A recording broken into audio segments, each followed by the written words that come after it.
Hi friends, welcome back to my channel. In today's video, I will be discussing the American historical adventure film Togo. Spoiler ahead. Watch out and take care. In 1913, the movie introduces Seppala, a skilled sled rider who owns a diverse pack of excellent dogs, each from different breeds. One day, a tiny puppy is born in Seppala's house, a Siberian husky. This particular puppy appears weaker than the others, leading Seppala to believe it won't be of much use to him. Consequently, he thinks about giving it away. However, Seppala's wife, Constance, strongly opposes this idea. To her, these puppies are like her own beloved children. Upon Constance's instruction, Seppala reluctantly gives the puppy, whom they name Togo, a chance to prove himself. As Togo grows, his mischievous behavior becomes more apparent, leading to a lack of discipline. Despite Constance's desire for Togo to become a sled dog, Seppala remains convinced that Togo is unfit for such a role. Thus, they come to the difficult decision of saying goodbye to him. Seppala handed over Togo to one of his closest friends, hoping for a better fit. However, Constance knows Togo's naughtiness makes him challenging for anyone to handle. As anticipated, the very next day, their friend returns Togo, unable to manage him. Seppala's friend informs him that Togo's mischievous nature makes it impossible for him to keep the dog. Seppala is unhappy with Togo's return, but his wife, Constance, is delighted. Togo becomes a constant disruption in Seppala's daily activities. Despite trying to keep Togo locked up while practicing sled riding with his other dogs, Togo manages to escape and join the training sessions. The presence of Togo distracts the other dogs, and their practice is constantly disrupted as they play with him. This interference even leads to an incident where Seppala falls into the water during practice. Frustrated by Togo's antics, Seppala decides to lock him in a room the next day. However, Togo manages to escape from the room and finds his way back to the same practice area where the other dogs are training. This leaves Seppala even more upset. In an attempt to find a solution, Seppala gives Togo to one of his female friends who is known for being strict. She insists on keeping Togo at home with her since she spends most of her time there. Seppala agrees and leaves Togo in her care. But to his surprise, not long after he departs, Togo breaks the glass of the window and escapes, heading straight to the place where Seppala is practicing with his dogs once again. Seppala notices that Togo has injured his paw, so he decides to bring him home by sitting with him on the sled. However, Togo is determined to run alongside the other dogs and refuses to sit on the sled. Reluctantly, Seppala allows Togo to run with the rest of the pack. As they continue their journey, Seppala observes that Togo is running much faster than the other dogs. Impressed by Togo's speed and determination, Seppala stops at a point and positions Togo at the front of the sled team.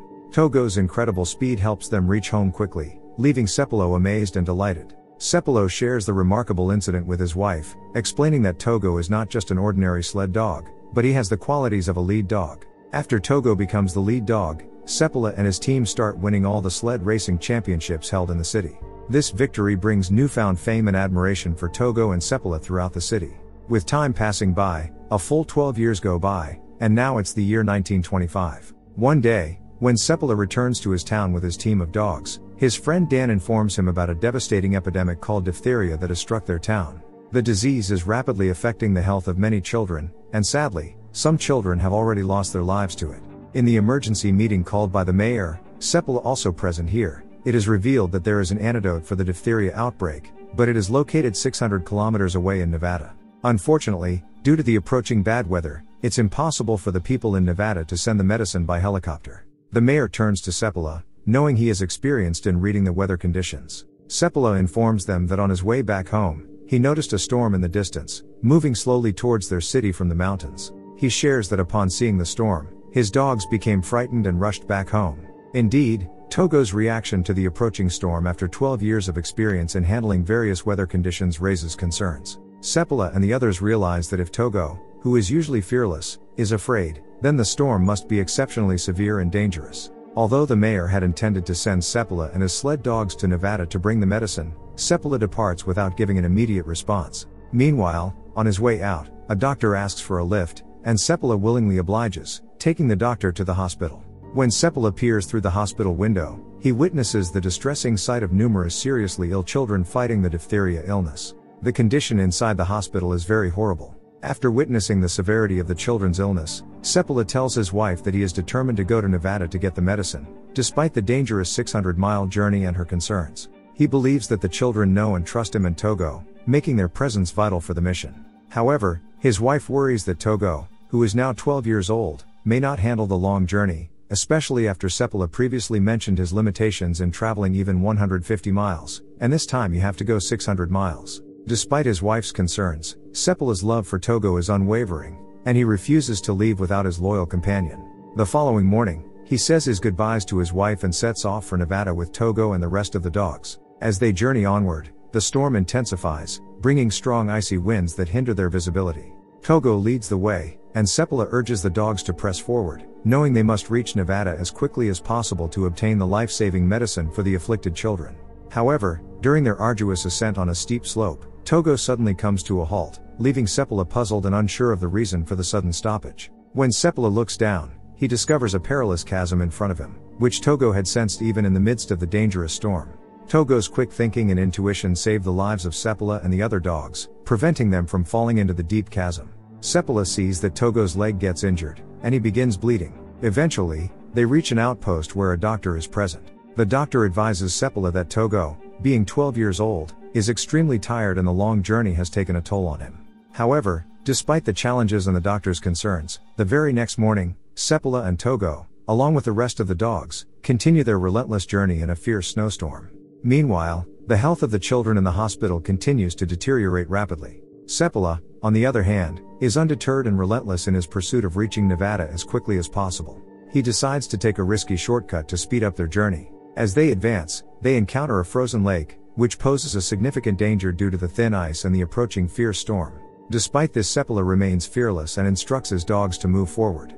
Togo, the lead dog, bravely takes the initiative, running ahead with the rest of the dogs. The weight of the sled causes the ice to crack as they traverse the frozen lake. However, Togo's incredible speed and determination allow them to safely cross the lake. After a full day of travel, Seppala and his team rest at another outpost for the night. Meanwhile, Seppala's wife visits the mayor, who informs her that the medicine has been sent from Nevada and should be delivered to Seppala on his way back. However, Seppala's wife expresses concern that he may take shortcuts, and if the medicine delivery team misses him, he might continue moving forward, making the journey longer. Despite the uncertainties, Seppala remains determined and sets out with his dogs at dawn for the onward journey. Despite Togo's severe exhaustion and challenging condition, he remained determined and persistent, refusing to halt his progress. Leading the pack of dogs, Seppala displayed impressive agility by taking shortcuts, hoping to reach Nuada and find the man with medicine. If he doesn't encounter the man on the way, Seppala plans to make it to Nuada regardless, where he doesn't know he won't find the medicine because he has come forward because of shortcuts. Despite his fatigue, Seppala's dogs relentlessly press forward at lightning speed throughout the storm. Notably, there is another individual named Henry involved in this. Ah, I see. Henry is indeed the man who was heading towards Seppala with the medicine from Nuada. However, Seppala is currently located below, while Henry is upstairs. Despite shouting and running after Seppala, the strong wind prevents Seppala from hearing Henry's voice. Fortunately, Togo, one of Seppala's dogs, hears Henry's voice and alerts Seppala. However, to his relief, he soon realizes that Seppala is actually returning towards him. Togo had stopped ahead, causing Seppala to turn back. Once they meet, Henry hands over the medicine he had come all this way to deliver. Both Henry and Seppala were staying at an outpost during their journey. Observing Togo's condition, Henry advises Seppala to leave the dog behind since the storm has already claimed the lives of many of Henry's dogs. He doesn't want Seppala to risk losing his faithful companion as well. However, Seppala adamantly refuses to heed Henry's advice, asserting that Togo is his lead dog and without him, he cannot continue the journey. As Seppala starts making his way back to his city with the medicine, he encounters the same frozen and treacherous lake he had crossed the previous day. On this frozen lake, Creeks were walking, using it as their path. Seppala realizes that if these people don't take this route, they will have to take a longer detour that will add an extra day to their journey. Seppala decides to return via the same route and urges Togo to lead the dogs in crossing the lake swiftly. The water beneath the ice has begun to emerge, posing a risk of drowning if they don't hurry. Togo and the dogs run at high speed, reaching the shore before the others manage to get out of the lake. As the ice they were standing on floats away, Seppala acts fast, lifting Togo and throwing him to safety on the shore. He then instructs the others to pull themselves out of the water to avoid any danger. Togo, despite his injuries, exhibits incredible strength and determination, pulling the ice piece to the shore and successfully saving the stranded people's lives as they safely reach the outpost. Upon arrival, a woman doctor is deeply moved when she sees Togo, and tears fill her eyes. Seppala, concerned about Togo's condition, inquires about his well-being. Sadly, the doctor delivers the distressing news that Togo is in a critical state and may not survive due to the severity of his injuries. Sepala is devastated by this revelation as he holds a profound love and attachment to Togo. The next morning, as they continue their journey, Sepala decides not to tie Togo to the front of the sled due to his weakness and illness. Instead, he lets Togo sit on the sled. However, Togo insists on standing at the front. Sepala tries again to put Togo on the sled, but Togo keeps moving to the front. Realizing that Togo still wants to lead and won't rest, Sepala ties him at the front, and they continue moving forward with Togo as the lead dog. As they continue their journey, the storm intensifies, and the conditions become extremely challenging. Sepala loses visibility, unable to see the path ahead. Realizing that he needs Togo's help, he implores the loyal lead dog to guide them to the next outpost. Sepala covers his face with his hood, relying entirely on Togo to lead the way. Togo bravely steps forward, taking charge in the midst of the blinding storm. However, after a few hours, Togo and all the other dogs sit down at a particular spot, refusing to move further. Sepala, observing the situation, approaches Togo and urges him to get up and continue leading the way. In a life-threatening situation, no response comes to Togo's calls for help. However, a ray of hope appears when Sepala encounters a man with a lantern at the designated outpost where Togo was supposed to be. Sepala is deeply happy as Togo's timely intervention saved everyone's lives. They all gather inside, but Togo's condition is dire, and he is almost depleted of strength. Fortunately, a man named Gunnar, sent by Sepala's wife, arrives at the outpost. His mission is to collect medicine from Togo and deliver it to the city where sick children urgently require it. After a night's rest, everyone stays at the outpost. In the morning, Gunnar sets off with his dogs, carrying the much-needed medicine. Within a few hours, he arrives at his Nome city. Unbeknownst to him, a reporter had been waiting for this team, having heard the news all the way in New York about a courageous sled rider who traveled 600 miles in a dangerous blizzard to get medicine for sick children. The reporter mistakenly attributes Gunnar as the hero instead of Sepala. This news deeply disappoints Sepala's wife. Meanwhile, Togo makes a remarkable recovery and returns to Nome City alongside Sepala and the rest of the dogs. Many people gather to express their gratitude and thanks to Togo and Sepala, especially the children who were cured of their illness because of their heroic efforts. Among the children, a girl notices Togo's condition and asks Sepala if the dog is going to die. Sepala is deeply saddened by the question and leaves the room, with Constance following him. In a heartfelt conversation, Sepala confides in Constance, expressing his regret for taking Togo, who was already a 12-year-old dog, on such a dangerous journey. However, Constance questions if anyone else could have accomplished the critical task that Togo did.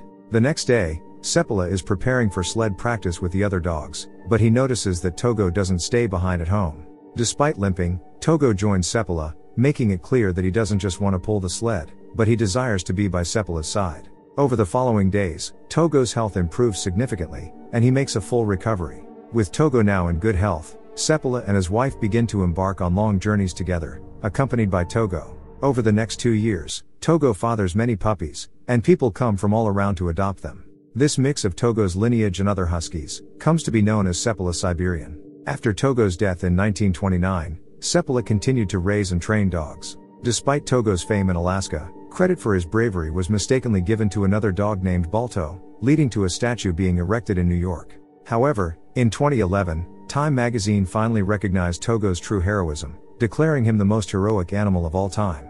And with this, the remarkable story of Togo comes to an end. Thank you for watching our recap. If you enjoyed it, please hit the like button and feel free to explore our other recaps.